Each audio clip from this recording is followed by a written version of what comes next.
Welcome back to the St. John Armory, fellow modelers. Took me a while to get here, but the painting process is complete on Atlantis' Blue Knight of Milan. Between tedious painting and waiting for paint to dry or clear coat to dry, man, a lot of effort in this, but it is well worth it. This is a cool kit.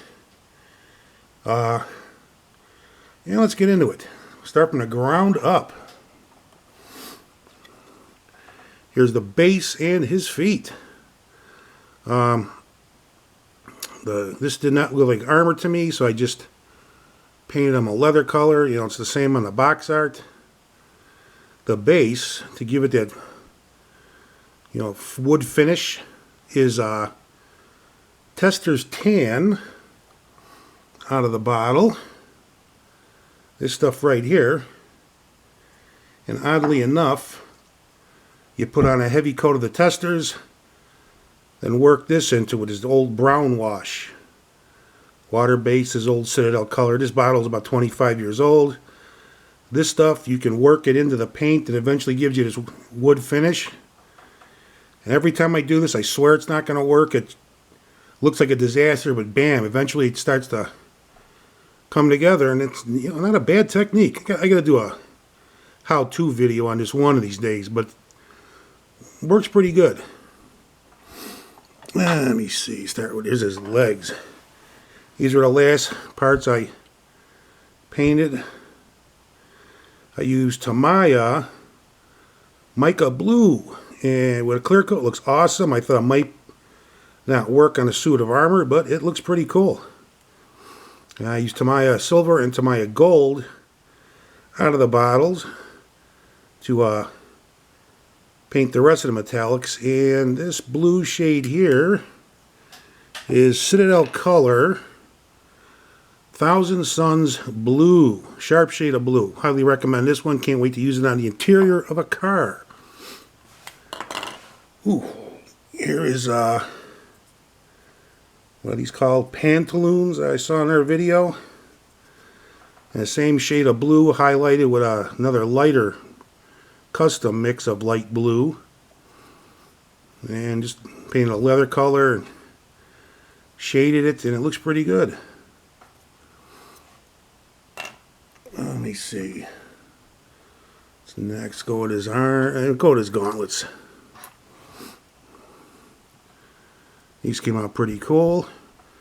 All the armor was painted and then shaded and then clear coated.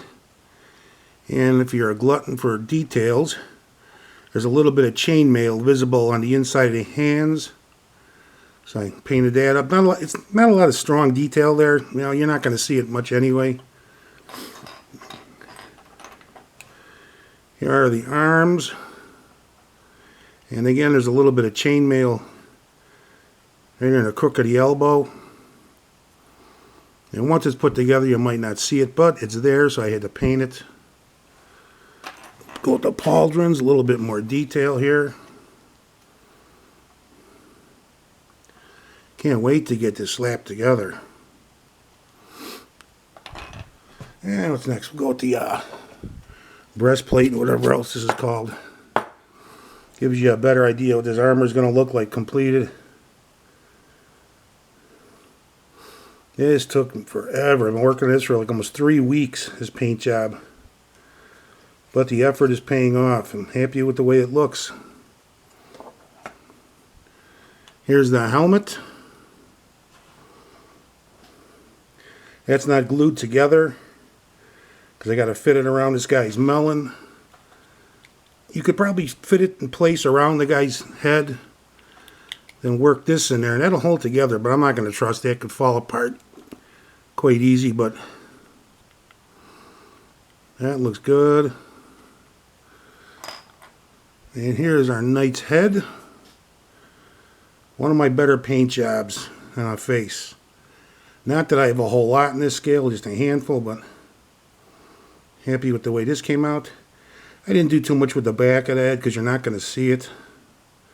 You're not going to see most of it, but had to give the best effort I could. And let's go with here's the halberd. Base coated in black. This is dry brushed a couple of shades of metallic. And focus. There we go. And give it a light coating of shade of brown for the haft. The sword's got a little bit more detail, and it came out looking good.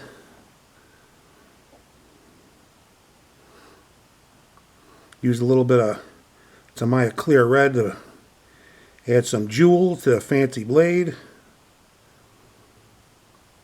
Same colors I used on the body there. But this came out nice looking. So far, I'm very happy with this build. We'll see how the final assembly is. And I'm going to get to that as soon as I shut my trap. So give me a day or two and I'll get this slapped together. It shouldn't take that long. But be back soon enough. You guys have a good one. Thanks for tagging along. Adios.